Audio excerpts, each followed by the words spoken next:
नमस्कार. सातारकर माधुरी या यूट्यूब चॅनलमध्ये आपल्या सगळ्यांचं स्वागत आहे. आज आपण बनवणार आहोत सगळ्यांच्या आवडीचे खव्याचे गुलाबजाम. चला तर आता आपण रेसिपीला सुरुवात करूयात. इथे मी साधारण अर्धा किलो एवढा खवा घेतलेला आहे. आता हा खवा आपल्याला व्हिडिओत दाखवल्याप्रमाणे एक 10 ते 12 मिनटं भरपूर असा मळून घ्यायचा आहे. खवा आपला आपण जेवढा व्यवस्थित मळून घेऊ तेवढे आपले गुलाबजाम एकदम सॉफ्ट होतात व याला अजिबात चीर पडत नाही व गोलाकार व्यवस्थित असे आपले गुलाबजाम बनून तयार होतात व तेलामध्ये टाकल्यानंतर फुटतही नाहीत. त्याच्यामुळे आपल्याला हा खवा चांगला 10 ते 12 मिनटं व्यवस्थित मळून घ्यायचा आहे.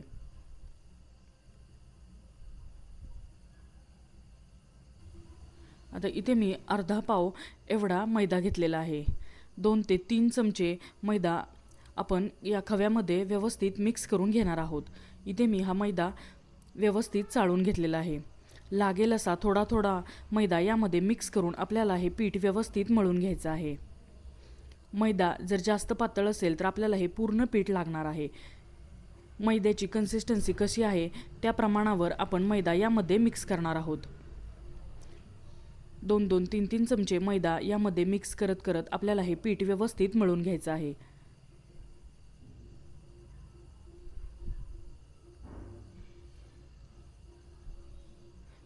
कधीकधी मैदा आपल्याला 2 ते 3 चमचे सुद्धा लागू शकतो. जर खवा जास्त पातळ नसेल तर अगदीच 2 ते 3 चमचे मैद्यामध्ये सुद्धा आपलं हे पीठ व्यवस्थित मळून तयार होतं.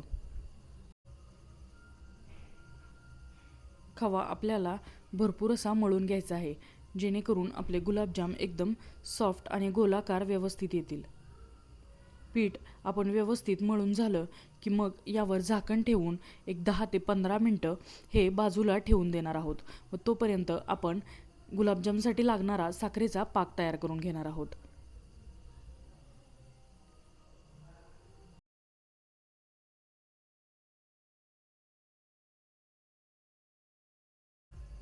इथे मी 600 ग्रॅम एवढी साखर घेतलेली आहे व यामध्ये आपण अर्धा लिटर एवढं पाणी घालणार आहोत किंवा तुम्ही ज्या वाटीने साखर घेतलेली आहे त्याच वाटीने समप्रमाणात इथे पाणी घालू शकता. आता आपल्याला याचा पाक तयार करून घ्यायचा आहे. पाण्याला उकळी फुटली व आपली साखर पाण्यामध्ये पूर्णपणे वितळली की मग फक्त 7 ते 8 मिनटं मीडियम फ्लेमवर आपल्याला हे पाणी व्यवस्थित उकळून घ्यायचं आहे. एकदम घट्टसर पाक आपल्याला याचा तयार करून घ्यायचा नाही आहे. ज्याप्रमाणे आपण लाडूला पाक बनवतो त्याप्रमाणे आपल्याला हा पाक बनवायचा नाही आहे. फक्त थोडंसं चिकट झालं की मग आपण गॅसची फ्लेम बंद करणार आहोत. बघा आपली साखर पूर्णपणे वितळलेली आहे. साखर पूर्णपणे वितळली की मग आपण काय करूयात, एक 7 ते 8 मिनटं हे मीडियम फ्लेमवर व्यवस्थित उकळून घेऊयात. हलकासा चिकटपणा पाण्याला आला की आपण गॅस बंद करणार आहोत. बघा आपला पाक एकदम रेडी आहे.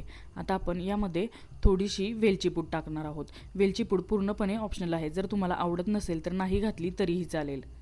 एक अर्धा चमचा वेलची पूड इथे मी घालत आहे.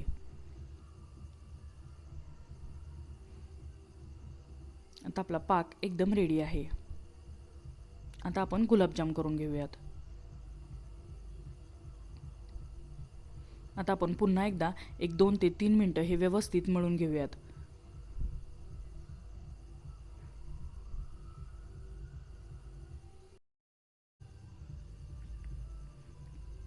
आता आपण याचे छोटे छोटे बॉल साईज गुलाबजाम तयार करून घेणार आहोत. व्हिडिओत दाखवल्याप्रमाणे हाताने पुन्हा एकदा व्यवस्थित आपल्याला हे मळून घ्यायचं आहे. व्हिडिओ दाखवल्याप्रमाणे हाताने व्यवस्थित मळून घेऊन आपल्याला याचे गोलाकार छोट्या सेम साईजमध्ये याचे गुलाबजाम तयार करून घ्यायचे आहेत. अशा प्रकारे जर गुलाबजाम तुम्ही व्यवस्थित मळून गोलाकारामध्ये करून घेतले तर तेलामध्ये टाकल्यानंतर अजिबात चिरटत नाहीत व याला चिरासुद्धा पडत नाहीत. गुलाबजाम जर तुम्ही व्यवस्थित मळून घेतले नाहीत तर तेलामध्ये टाकल्यानंतर ते फुटतात किंवा त्याला भेगा पडतात. त्याच्यामुळे व्हिडिओ दाखवल्याप्रमाणे आपल्याला हे व्यवस्थित असे मळून घेऊन सेम साईजमध्ये गोलाकार याचे छोटे छोटे बॉल तयार करून घ्यायचे आहेत.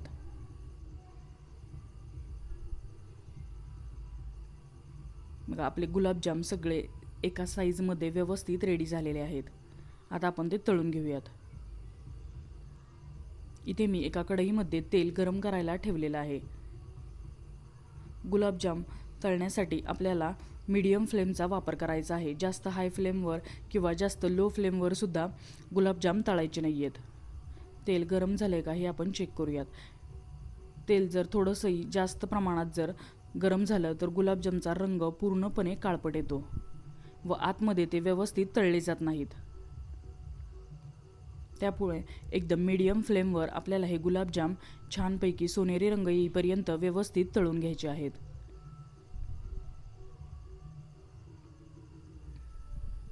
अधूनमधून थोडेसे हलवून घ्यायचे आहेत व सोनेरी रंग येईपर्यंत आपल्याला हे गुलाबजाम छानपैकी 3 ते 4 मिनटं मीडियम फ्लेमवर व्यवस्थित तळून घ्यायचे आहेत.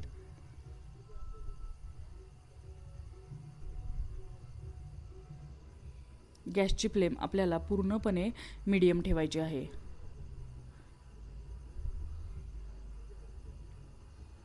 हळूहळू आपल्या गुलाबजामचा रंग बदलायला सुरुवात झालेली आहे. अशाच प्रकारच्या भरपूर स्वीट रेसिपी आपल्या चॅनेलवर अपलोड केलेल्या आहेत, त्यासुद्धा तुम्ही नक्की चेक करा.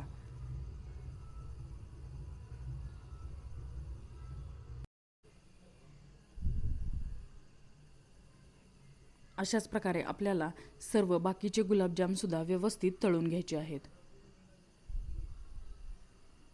आपले गुलाबजाम एकदम रेडी झालेले आहेत. आता आपण हे काढून घेऊयात व बाकीचे गुलाबजामसुद्धा अशाच प्रकारे सोनेरी रंग येईपर्यंत मीडियम फ्लेमवर आपल्याला व्यवस्थित तळून घ्यायचे आहेत.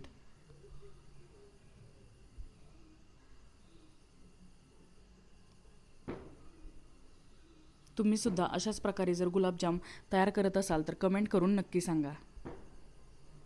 आता आपण हे काढून घेऊयात. आपला पाक थोडासा कोमट आहे व आपले गुलाबजामसुद्धा तळून झाल्यानंतर 5 ते 10 मिनटं आपण बाजूला थंड होण्यासाठी ठेवून देणार आहोत व यानंतर आपल्याला या पाकामध्ये हे सर्व गुलाबजाम ठेवायचे आहेत. पाक पूर्णपणे जर थंड असेल तर आपले गुलाबजाम व्यवस्थित मुरत नाहीत. त्यामुळे कोमट पाक असेल अशा वेळीच आपल्याला हे तळून घेतलेले गुलाबजाम यामध्ये घालायचे आहेत व हलक्या हाताने आपल्याला हे व्यवस्थित मिक्स करून घ्यायचं आहे. 5 ते 6 तास आपण यावर झाकण ठेवून हे बाजूला ठेवून देऊयात व गुलाबजाम 5 ते 6 तासात मुरून एकदम छानपैकी तयार होतात. जर तुम्हाला ही रेसिपी आवडली तर प्लीज लाईक करा, शेअर करा. सातारकर माधुरी या यूट्यूब चॅनेलला सबस्क्राईब करा.